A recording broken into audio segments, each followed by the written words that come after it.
What up, Moist Nation? Welcome to episode 3 of the Jimmy Roberts Show.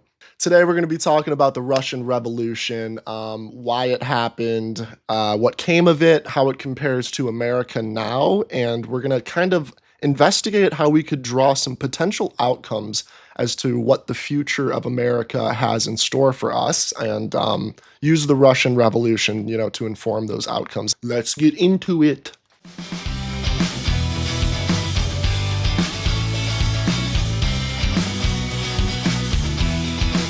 So I just finished editing and realized that this quote from one of my favorite books that I'm currently reading right now, and it's turned into one of my favorite books, would set the tone very nicely for today's episode. It's called Europe Central. It's a book by William T. Vollmann, and if you haven't heard of it, I definitely recommend you check it out. I think it's one of the best books written on World War II, ever. It's a fiction book, but has a ton of historical accuracy and some really good stuff.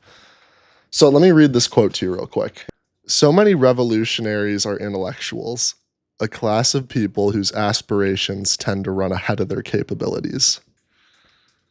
And I think that's going to set the stage wonderfully for what we're going to get into today. And how that idealism can lead to some unwarranted consequences. But I do find it beautiful. I find that to be the human spirit. We want things that are beyond our nature. Full Lions Fit in the building. Go Detroit. So I've spent the past week just balls deep in Russian information. I kind of went down this World War II rabbit hole where I first watched this video essay. It was a great video essay on Call of Duty 2. If you haven't played that game, I highly recommend it. I think oddly enough, it still stands the test of time, even though it's a super, super old game. And I started learning about World War II, and just as that history kind of traced itself back, I had to understand a little bit about World War I. And it was this transitional period between World War I and World War II that became super interesting. And within that was the Russian Revolution. And in the Russian Revolution, there's a lot of key historical figures that were operating within that time. A lot of people who are mischaracterized in the American sort of collective consciousness or whatever. And just learning about the Russian Revolution, these different people who were players in it, Lenin, Stalin, the Tsars. And something I kind of want to talk about, and something that I saw had a lot of similarities to where we are in America right now. So that's where, most of my base interest in this came from. I mean, of course, I think in America, we have this inherent interest in Russia, in communism, in socialism, because of how demonized it is. I think especially growing up, the children of our parents who, grew up during the tail end of the Cold War and kind of still experience that sort of, I would say anti-Russia, anti-communist bias. And I'm not saying that I support communism. I just kind of look at communism the same way as I look at capitalism or socialism or any other ism. These are just systems that people have come up with and have enforced to try to reach the best potential outcome. And I think if you look at all of these systems like that, most of these systems grew out of theorists' imagination, and then those theorists inspired revolutionists or revolutionaries to then enact that theoretical. And the problem with a lot of these isms is that in the theoretical space, isms like communism, socialism, capitalism, they all seem to work great. So you can convince a lot of people to get on board. But when you implement these isms, that's when they become prone to corruption. And I was just on the phone with my dad recently, and I kind of I said that where these isms seem to start with idealism. So any form of governance, any form of social theory, any sort of construct, even you could argue totalitarianism, because that a lot of that started with Plato's Republic, where he talked about philosopher kings who knew how to lead people and had the best interest of the people in mind. And he didn't like a representative democracy or a direct democracy, because he argued that philosophers knew what was better for people than what people knew what was best for them. You know what I mean? So socialism, any ism, can begin as an altruistic sort of thing. And then altruism battles corruption over and over throughout human history. You sort of have these dreamers, and then you have enactors, and then you have bad actors who then come in and corrupt systems, and then the cycle kind of resumes all over again, where you have these power vacuums that are filled with ideologies, and then enactors enact ideologies, one wins out, and then corruption occurs over the course of time. You could argue that's entropy, you could argue that's human nature, but it always occurs. And then there's a reset where new imaginations, go into the battlefield, and we grapple with those, and then the doers or the enactors take what the imaginers have imagined and then, bring that to the people. Okay, that was a lot of words and not a lot of substance. So let's get into some actual grounded things that occurred. We're going to now dive into the Russian Revolution, talk about who the main players were, why it happened, what came of it, and then we're going to get into the cross-examination with America, and we're going to start making those fun little comparisons and contrastions. I don't know if is that the active contrastions. Sounds like contractions. I just make up words. You know what I'm saying. That's what matters, okay? Not if it's correct. At the time, I believe it was Nicholas II, who was the active Russian Tsar, and this was a monarchy, and it was the Tsar monarchy, the Tsar. I'm sure you've seen that at some point. And this monarchy had ruled over Russia for hundreds and hundreds of years. Officially began in 1547. And that lasted all the way to 1917, 1918, when the Russian Revolution happened, okay? And so why did this occur? We're at the tail end of World War I. What's going on in Russia? There are massive casualties in World War I, and this is making the people super upset. They don't believe in Nicholas II, who took authoritative control over the Russian army during this period of time, and they viewed him as a weak and unfit leader. And they also did not like that he was crushing dissent. So people who were speaking up against him were being arrested, were being killed.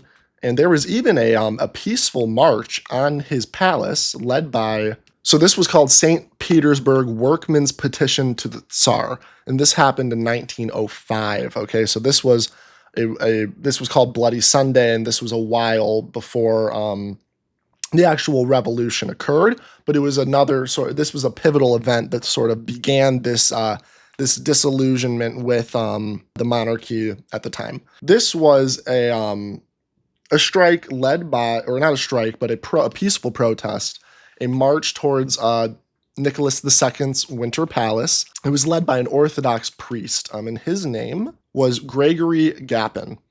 And they got there, and they wanted to present a petition to Nicholas, and this was going to call for an end to an ongoing war that they were fighting with Japan at the time. It was going to improve working conditions, including enforcing an 8-hour workday.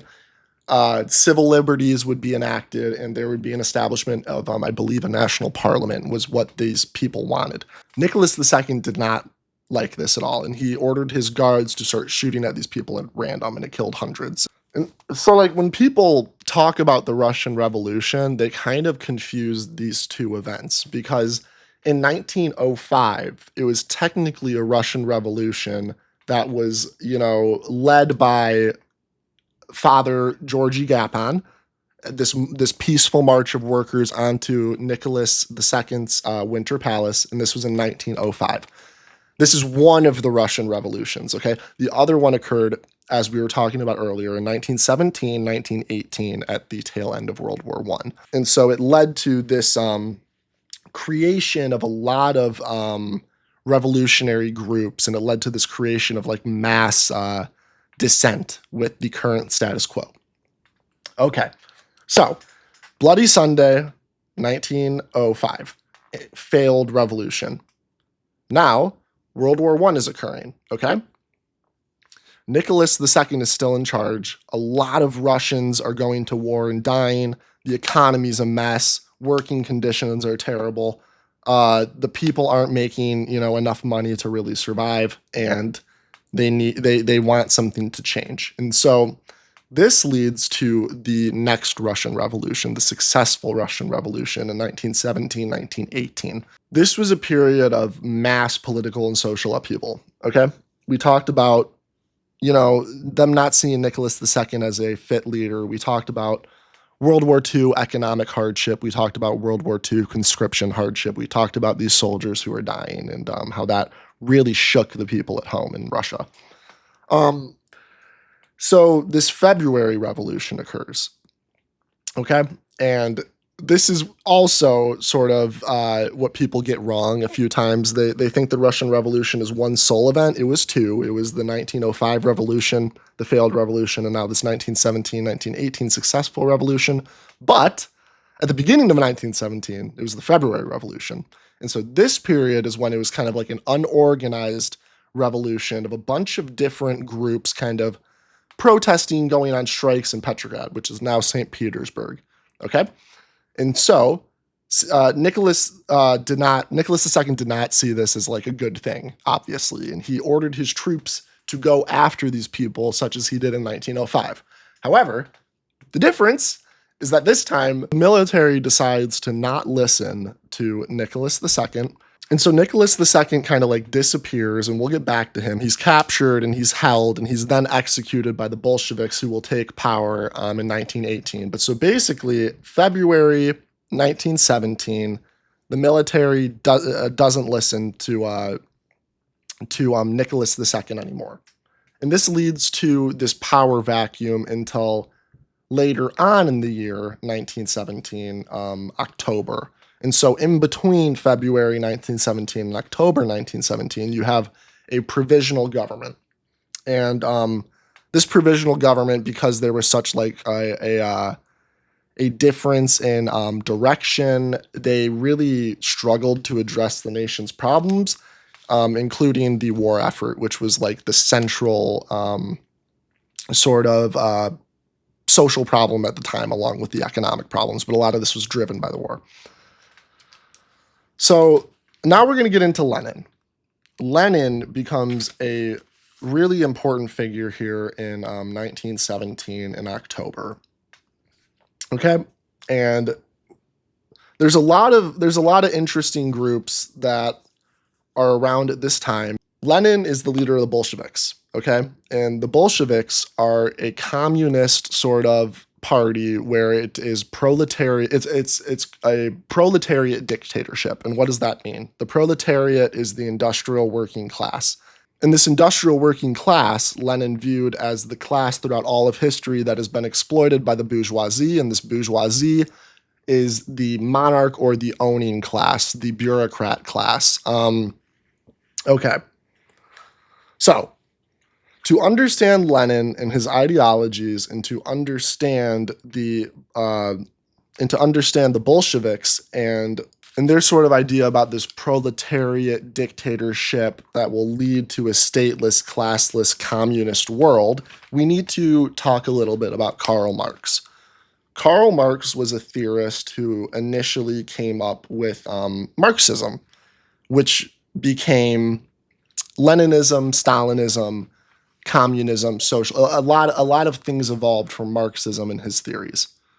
So Leninism in Lenin differs from Marxism because Lenin and Leninism is sort of an action plan of Marxism. Marxism, it imagines, again, a classless world and a stateless world. What do we mean by classless and stateless? We mean classless in the sense that there aren't huge monetary differences in how much people have and the resources that people have. There's not huge differences.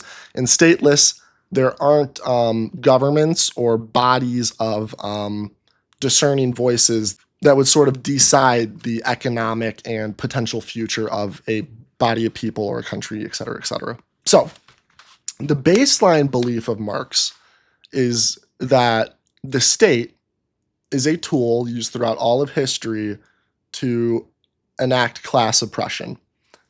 And you can see how this would land with Lenin, as Lenin grew up in a monarchy where the state, which is royalty, is using their power to do nothing but create hardship for the people and keep their power. They want to hold on to what they have. And Lenin growing up in this place where he's seen the Tsar fail these people and not listen to what the people want and not allow the people to speak for themselves, you can see how Lenin would just view government and the state as this force of violent classism. Lenin was the revolutionary person who enacted Marxism. And you know how we blabbered on a little bit in the beginning how there's those altruists, and then there's the doers who enact the isms, and then there's the corruptors. And we're going to lay this out very, very poetically, I think, because I think this is a perfect example of that. Marx was a dreamer, an intellectual dreamer. Lenin was a sort of Lenin was like a philosophical strategist and also a revolutionary. And Stalin was a statesman and what I think we would all understand as a dictator. Okay, and to like kind of summarize what we've talked about with Marx, there's a quote that's kind of foundational to his belief. And this Marx quote kind of expresses his end-all be-all of what this stateless, classless world would look like if you were to eliminate governments, if you were to eliminate class. He says, from each according to his ability to each according to his needs. So, the ideal communist society would be a society that communally decides how much does each person need based on their needs and how much can each person give based on their ability. So that's how we would go about legislating how much one person works, how much one person gets. It wouldn't be this capitalist model of you work as much as you want and you are rewarded with as much as you're able to get, no matter how you go about rigging the system. And the system, right, is something that Marx talks a lot about getting rid of, because the system is the state and the economy, the market. And so what Marx believes at his core is that the state and the market are tools for people to manipulate and take advantage of others and to create disparities in terms of class and in terms of resource. Does that make sense? Okay. So now that we understand Marx, and it takes like sort of some real imagination, because what Americans too frequently do is they take all this shit too personally, and a lot of this is due to that Cold War-esque propaganda machine that is still bled over to today, where it's like all communism, all socialism is evil, it's terrible, it's bad, and capitalism is good and it's free. And you need to kind of like drop those distinctions to look at things objectively and just be able to like speak about these things coherently. Because even though I still do agree that capitalism is the better system with certain social checks and balances implemented, we need to, as human beings, be able to remove our bias sunglasses to look at something like Marxism with a rational eye. So, Marxism leads to Leninism. Leninism is enforced by the Bolsheviks. The Bolsheviks is the party of Lenin. And so let's talk about October 1917. Let's get back to this. The Bolsheviks, who were led by Lenin, capitalized on the instability that was kind of in place because of this provisional government that was inefficient at deciding, like who was in power and how we were going to go about like enforcing change. So Lenin sees this, and through the use of what would later become the Red Army, which was originally called the Red Guard, which was built up of a mass of workers, peasants, just different people who believed in the Leninist cause became his Red Army group, who would then go in during this October Revolution and take over different government buildings, different places around Russia to seize control and become the next, one dominant state force. And what's really important about this, we need to talk about the sort of ironic contradiction that comes with the implementation of Marxism and Leninism, because Marx even acknowledges this. To reach the end goal of his stateless, classless world, you need a proletariat dictatorship to kind of deconstruct the bourgeoisie class. And again, that bourgeoisie class are the monarchs, the rich, the landowners, the people who have more resource and more money than their fair share, or what Lenin and Marx would argue they more than their need. Yeah, so that irony that Marx and Lenin both want to end up in a classless, stateless society, but they believe that to reach that point, you need a sort of state-run dictatorship by the proletariat, who is the industrial working class, speaks to sort of the ineffectiveness of the implementation of Marxism, because Marxism might be a really nice end goal, but getting there, right, is horrific. So, but you could argue getting to the end goal of any sort of ism is horrific. And that's where it gets interesting too. And that's where the comparisons to America can come in a little bit later. But let's continue this discussion about Lenin and get into how the fall of Lenin led to Stalinism, and how Stalinism sort of corrupted this pure imagination of Marx, or not pure, pure is not the wrong word, altruistic, to this corrupted Stalin sort of dictatorship-esque. I'm understanding I might be sounding a little insane right now. There's a lot of information I'm trying to cover. If you haven't clicked off yet, you're probably here for the long run, so just buckle in. We're going to keep on just saying things until we have this like a mass of information, and then with that bowl of soup, we're going to make connections, okay? It's going to be great. Stay with me. Parlez-vous français? Dankeschön, spreche. Sprechen Sie Deutsch? Ist tu Malay? I'm feeling crazy today. I got a lot of energy. It's probably because I haven't smoked no weed. Maybe I should take notes from that and stay off the tree.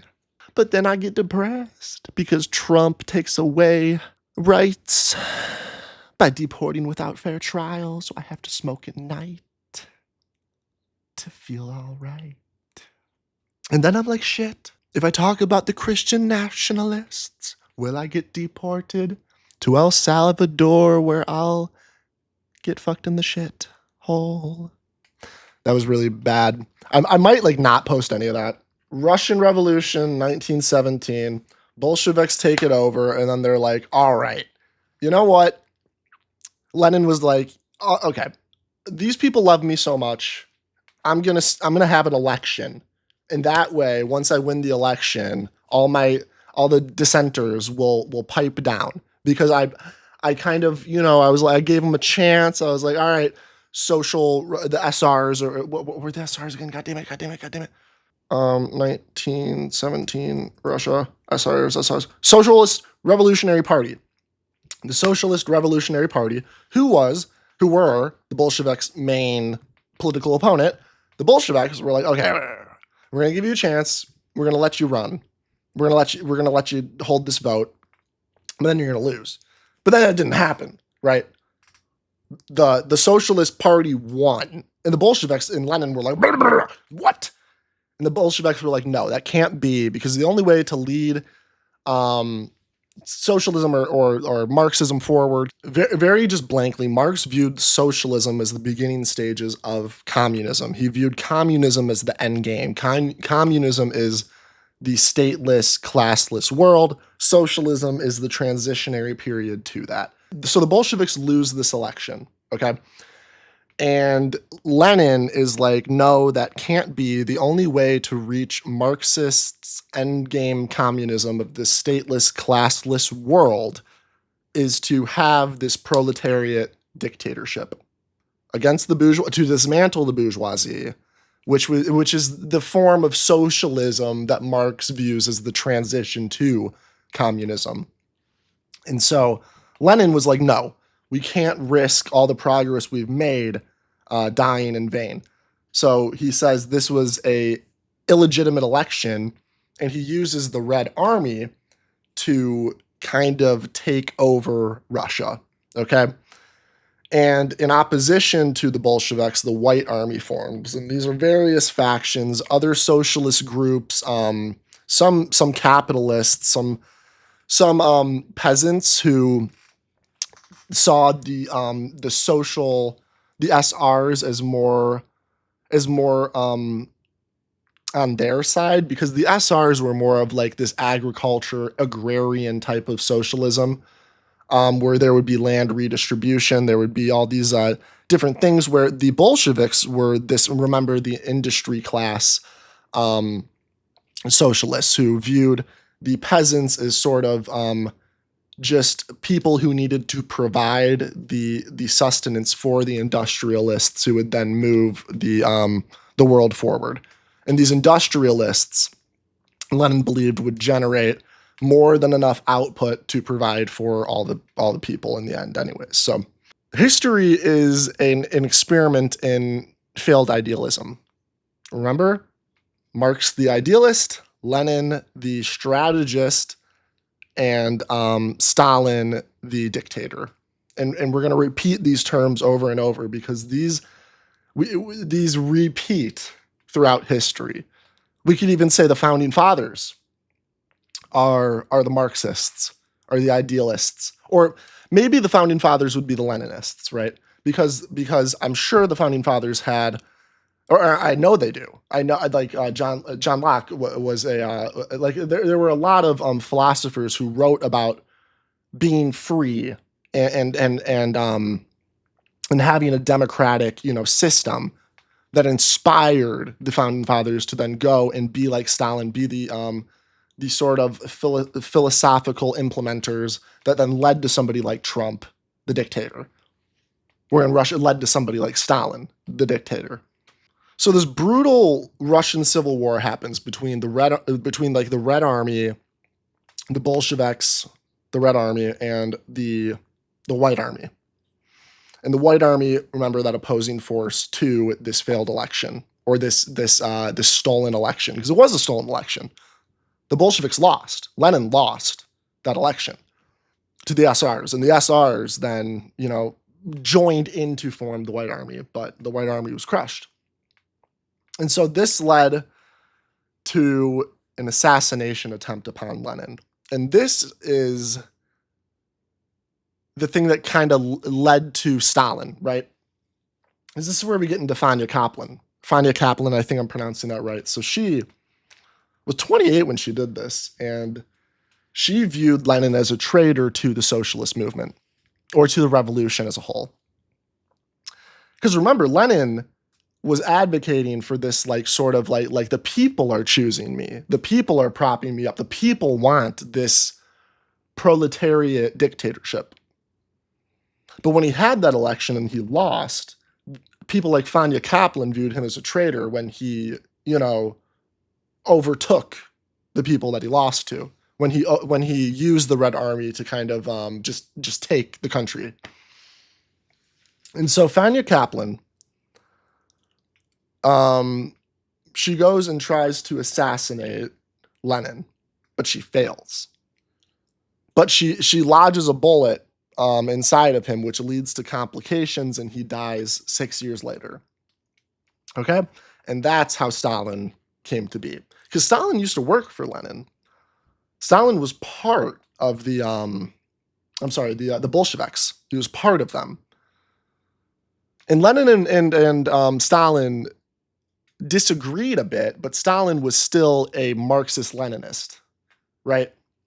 And that's telling, because when Stalin came into power, that was the official uh, ideology of the state. It was Marxist Leninism. And so what differentiated Stalin from Lenin is that Lenin believed in this global socialist revolution to lead to communism. And communism is that end game, that stateless, classless society where that Marx logo, right, to each, from each according to his ability to each according to his needs is the status quo. And we can all sit here and be like, yeah, that's amazing. Like to each according to his needs, from each according to his ability or his or her. So that makes a lot of sense in like small communities, and it makes sense because that's how we started as hunter gatherers. We were communist communities. I don't think there wasn't a state and there wasn't class in the sense that they're in the sense that Marx was talking about, you know, like a monarchy or like a government that's passing laws. And who enforces those laws? The bureaucrats. And so that's kind of dipping into my past, like bureaucratic state.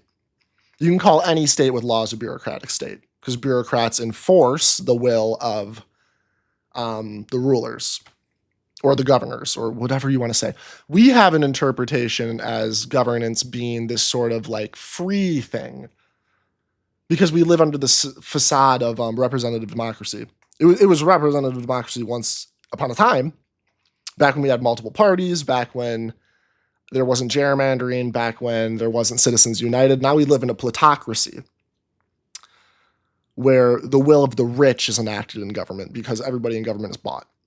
And I do not care what you say. These people are bought. They're all millionaires. They all insider trade. There's a few exceptions like Bernie and AOC, and I'm forgetting her name. I'm sorry, but for the most part, it's a corrupt system because over time the people with the money have kind of whittled away at the integrity of that system. And so that's what Marx is really getting at. He says any system will become corrupted. Any state will become corrupted. Any economy will become corrupted. So Marx, Lenin, and Stalin want to get rid of the free market, get rid of class. But how do you do that? You have to have a proletariat dictatorship to reach that end goal. So you're ironically just creating the same thing. And it's a lesson in, I don't know, human nature or entropy, like we were saying before, how idealism will never be a deal once executed. Because idealism will always be corrupted or faulted by in some way, shape, or form. So this major difference between Stalinism and Leninism is that Lenin wanted this international socialist communist end game.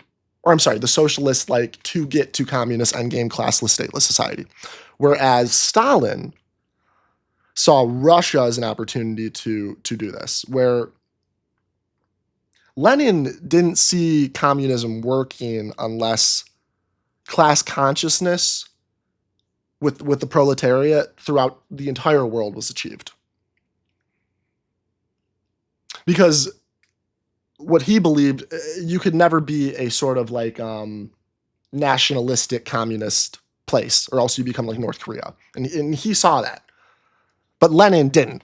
And so Stalin didn't. So Stalin, Jesus fuck. So Stalin gets in power, and he's like, we need Russia to reach this communist endgame. So what does he do? He starts enacting 5-year plans, quota systems, rapid industrialization. And that's when the fear campaigning began, where it's like, if these farmers don't hit their quotas to feed this growing industrial proletariat base, then they would kill you. And how is that what Marx wanted? You know, it's like, would Marx see Stalin killing dissenters as justified to reach a communist endgame? I would say no, because I think Marx would understand that just communism inside one country couldn't work. It would have to be like a global thing. But this is so discongruous to human nature. When we were hunter-gatherers, back when there were like only like a couple million of us on the freaking world, we were still in little tribes fighting each other. And within those tribes, you could argue communism existed. But if you get all those tribes together, there's going to be so much nuance and difference and cultural variance that you're never going to achieve stateless, classless society. You can achieve stateless, classless society in bubbles of self-determination. But if somebody feels like they're not represented, or that they're so different from other people, or from like other groups around them, that they don't even want to like associate or try to be in the same group, then global communism would never work. So that was a lot of fun.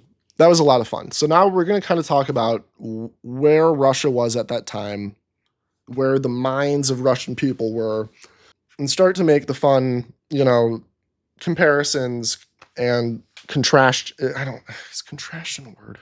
Contrastion is not a word, but I'm just going to keep using it because I'm saying contrast in like the active. We're making contrastions, okay? I don't get that. You can make comparisons, but you can't make contrastions. It's like, what the fuck does that mean? Whatever. Words are dumb. So, what do we got in America that was similar to what we had in Russia that primed the Russian Revolution?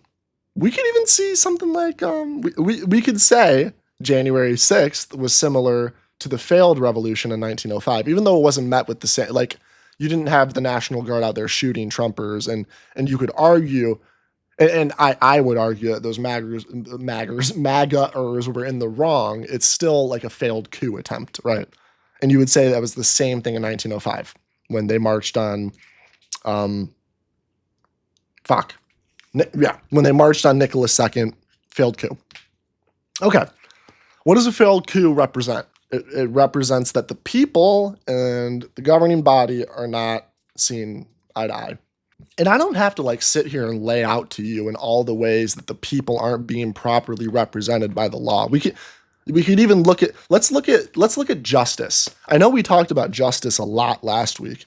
Let's talk about, you think the proletariat in America gets the same law as the bourgeoisie? Hell no.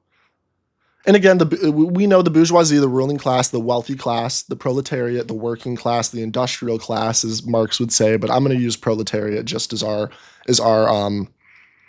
lower class, our middle lower class, right? Because in America, all the wealth is owned by the top 1%, and so people are hurting, and in that hurt, there's protests, and there are riots, and there are uprisings, and we see that. We saw, like in Russia in 1905, there's protests that lead all the way to 1917. Protests, and they get shut down by that central government. George Floyd protests. You bring in the National Guard. And an American protests, we can stretch this back to the March on Wall Street, which I think was really a big class consciousness sort of protest. You don't get a lot of class consciousness protests in America. You get a lot of civil right protests, and you get a lot of ideological protests. The last sort of economic protest I can remember since the March on Wall Street might have been the Great Depression, when FDR's New Deal came out of that. But I would have to go back and kind of reread a bit. But the main idea here, right, is that you have a base of people who are not being adequately represented by the governing body. We don't live in a representative democracy anymore. We don't live in a republic. We live in a plutocracy. Familiarize yourself with that word, plutocracy. A plutocracy is a state that serves the will of the rich over the will of the people. Citizens United passes, right? Campaigns are no longer publicly funded. So who buys them? Billionaires. Who props up candidates? Billionaires. Special interests. Even the act of lobbying shows it's a plutocracy. If you can afford to spend enough money to lobby Congress, you can go do it. What is our lobbying? Signatures going door to door? But it's only in certain states where you can have voter initiatives that would change laws, but a Supreme Court can overturn it.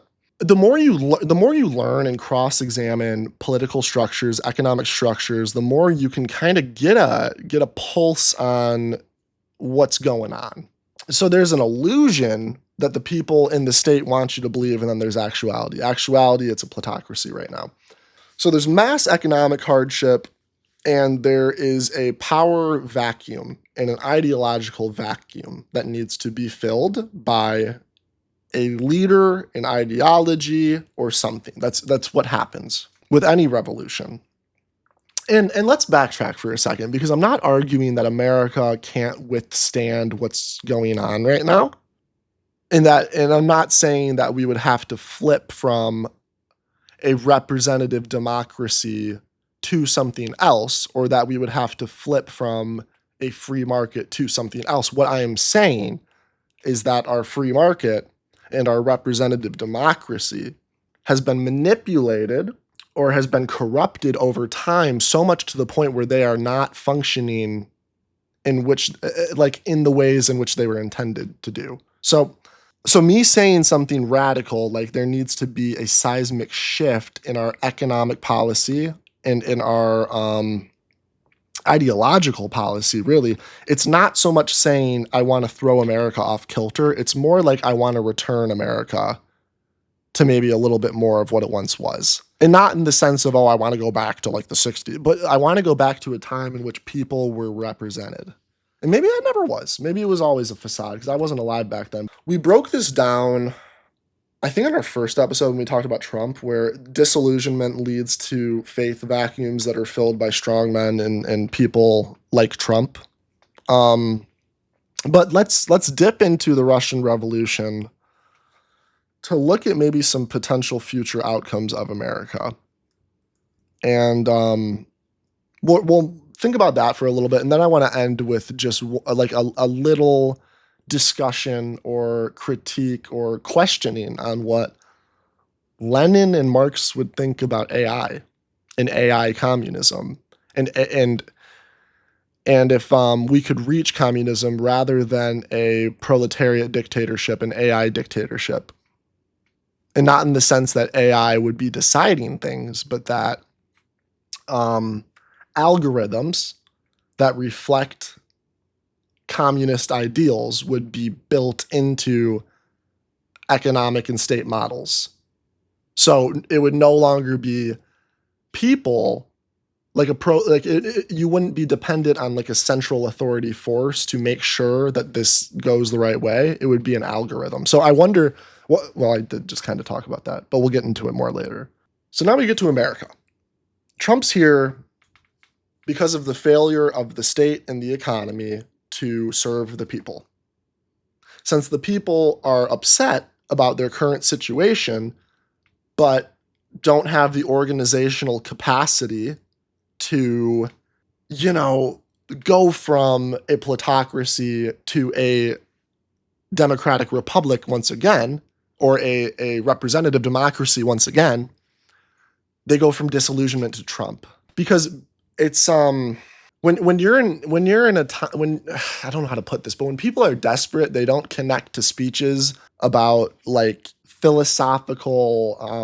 When people are desperate, they don't really listen to philosophy. They listen to promise. And what is promise? Promise is slow. Like it's rhetoric. Rhetoric controls how people see the world, and effective slogans have enabled strongmen to take charge in faith vacuums. We've seen that time and time again. And some of Trump's rhetoric, his slogans, make America great again. Who wouldn't want to make America great again? It's not great right now, and like, I can see how that would tap into a certain type of person who is upset at their situation and doesn't understand why, and doesn't have the organizational capacity to form their own political, group or whatever. It scares me that I feel like we almost skipped Lenin, in that this revolution where we went from we're in this revolution that Russia went through, from the Tsars, from the monarchy to Lenin to Stalin. America might have done just that without blowing up the system. just by corrupting the system, because over time, control has become so centralized and influenced by the market manipulators, the people on the top who keep conglomerating, keep taking, and leaving really none for the small business and for the proletariat anymore. Maybe we're already at Stalin, where Trump, because of how he's packed courts with judges that, do his bidding, has surrounded him with yes men. And now we see this Epstein thing where if America was what we all want to think it is, a representative democracy with a fair economy and a fair justice system, Trump would be going to jail over his Epstein connections. However, now we see that Trump is suing the Wall Street Journal, who is owned by the same person as Fox News, which is ironic because the Trumpers would never want to talk about that, Robert Murdoch, but how Trump's now suing the free press, going after justice. We can see a little Stalin there. And the Stalin aspect of it is that it's like the national aspect too, because it's very focused on nationalism. And Stalin kind of did that too, where Lenin was more focused on like a global revolution rather than like Russia just so I don't know. I don't want to say we're like at Stalin, but Trump has a lot of similarities to Stalin. I think America is at this point in time where we know the proletariat and the peasant classes aren't being served. So like our farmers and our industrial workers have honestly just been forgotten about, because our bourgeoisie class, our business class, and like ruling class or whatever has exported all labor overseas. And like with that Marxist sort of like viewpoint, you can see how, okay, maybe the state is just a tool to suppress people and to keep the power in the hands of the few.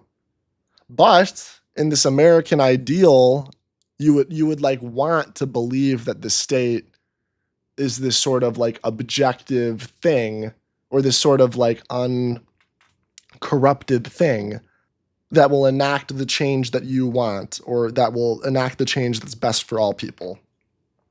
So I mean, fuck, I don't know. We did so much blabbering and didn't really reach many like firm conclusions, but I think that's okay. I think again, this idea of idealism to action to corruption is so interesting. Idealism, action, corruption. Marx, Lenin, Stalin. Philosophers, founding fathers, Trump. And then the cycle repeats. And so we're at Trump. And with that knowledge, revolution's never pretty. And I hope I don't know. I hope we don't live through it, but at the same time, it's like the bourgeoisie bring it upon themselves, Like what if Nicholas II listened to the people? It'd probably still be a monarchy over there if they just gave the people a little bit. But there's some weird thing with those in control where they just want more and more and more, and they view it as immoral to scale that back. That's the argument that blows my mind. Rich people will say it's immoral to tax me. How can you take something that's rightfully mine? How did you make that money? Did your personal labor make all that money? Or did you invest, making money off the backs of other people's labor? Did you start a business and then sell that business? You're not gonna, and then what you sold that business for, it's like, are your workers, fuck. I don't know. I want to continue this conversation, and maybe I'll post like a follow-up video just during the week where I kind of make some conclusions based on all the musings we did, but I kind of just want to leave it at musings right now. I think we had a lot of interesting conversations about the Russian Revolution, interesting conversations about America that may have not resulted in like predictions, but maybe results in a launch point. We know we're at this launch point of a new dawn. And in that new dawn, I hope rationality wins over strong men promise. But, history informs that strong men promise usually does win. But I don't know. I tired myself out. This has been episode 3 of the Jimmy Roberts Show. Hopefully there's some cohesion here. We're going to try to find some when I go edit this thing. Again, the idealist to the implementer to the corrupter. The idealist to the implementer to the corrupter. That is the theme of today's episode. All right, everybody. I love you all. I am absolutely like mind blah, blah, blah. So I'm gonna go. All right, I'm gonna go. Good deal. All right, love you all. Bye. All right, so I just wrapped editing. 2 things I want to add real quick. I realized I didn't talk much about Lenin and AI, like AI Leninism. I think, interestingly enough, he might be a proponent of it. I think if you were to suggest to Lenin that instead of getting to your end game of communism through a proletariat dictatorship, you get to it instead just rapidly through an algorithmic system that would, advance Marx's theory of from each their ability and to each their need. It's just an interesting thought. I think Lenin would be like low-key on board with that, but you never know.